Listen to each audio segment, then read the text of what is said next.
Hello viewers, இன்றைக்கி நம்ம beauty டிப்ஸில் என்ன பார்க்க போகிறோம் அப்படின்னா சிவப்பு நிற லிப்ஸ்டிக் பற்றி தான் பார்க்க போகிறோம். நம்ம உதடு நல்ல சிவப்பு நிறம் லிப்ஸ்டிக் போட்டால் ரொம்ப அழகாகவும் பொலிவாகவும் இருக்கும். ஆனால் அந்த லிப்ஸ்டிக்கை நம்ம நார்மலாக நம்ம கடையில் கொடுத்து வாங்குகிறோம் அப்படின்னும் போது அதில் நிறைய கெமிக்கல் இருக்குது. இதை எப்படி வீட்டில் ரெடி பண்ணலாம் வாங்க பார்க்கலாம்.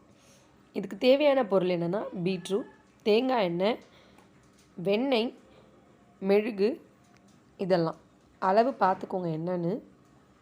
அதை எப்படி செய்கிறது அப்படின்னா முதல்ல பீட்ரூட்டை துருவி பீட்ரூட் சாறு எடுக்கணும். நம்ம அதில் இருந்து சாறு எடுத்த பிறகு அதில் நம்ம என்னென்னலாம் போடணும் அப்படின்னா தேங்காய் எண்ணெய், நல்லெண்ணெய், தேன் எல்லாத்தையும் ஒரே பாத்திரத்தில் வச்சு கொதிக்க வைக்கணும். நல்லா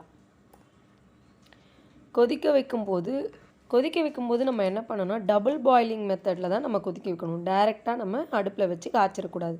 அப்படி காய்ச்சா நமக்கு அடி பிடிக்கும். ஸோ டபுள் பாயிலிங் மெத்தடில் நம்ம கொதிக்க வைக்கணும்.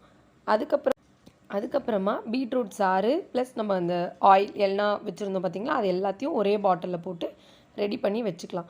இதை நம்ம ஃப்ரிட்ஜில் ஸ்டோர் பண்ணி வச்சு நம்ம அப்ளை பண்ணும்போது இன்னும் ரொம்ப சூப்பராக இருக்கும். ட்ரை பண்ணி பாருங்கள். குழந்தைங்களுக்கும் யூஸ் பண்ணலாமா அப்படின்னா 100% யூஸ் பண்ணலாம். இது எல்லாமே நேச்சுரல் ப்ராடக்ட்ஸ் தான். இந்த வீடியோ உங்களுக்கு பிடிச்சிருந்துன்னா மறக்காமல் சேனலை சப்ஸ்கிரைப் பண்ணுங்கள். இந்த மாதிரி பியூட்டி டிப்ஸ் நிறைய நான் உங்களுக்கு கொடுத்துட்டே இருக்கேன். தேங்க்யூ ஃபார் வாட்சிங்.